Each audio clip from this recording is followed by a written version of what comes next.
1 million de passagers en 2023, le secteur dépasse les niveaux d'avant Covid.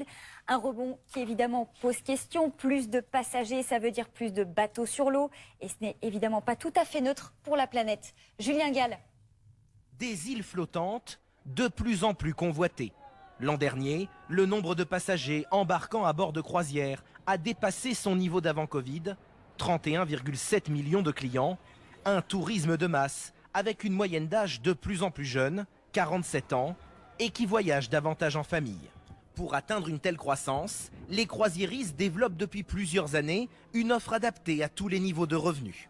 On a vu d'abord arriver ce qu'on appelle l'expédition pour les zones notamment arctiques, les zones polaires. Et puis on voit aussi les plus gros navires avec ces géants des mers, des navires de luxe très intimistes, des navires moyens. Des vacances en mer qui sont aussi particulièrement polluantes. Les compagnies de croisière assurent faire des efforts, notamment grâce à l'utilisation du GNL, le gaz naturel liquide. Il évite quasiment toutes les émissions de soufre et d'azote, mais est composé en grande partie de méthane. Le méthane, c'est que le CO2. Donc, présenter le GNL comme une énergie propre, une énergie verte, ce n'est pas possible, c'est même faux. Sur les 5 prochaines années, la construction de nouveaux navires devrait représenter 47 milliards d'euros d'investissement en Europe, dont 8,7 milliards en France.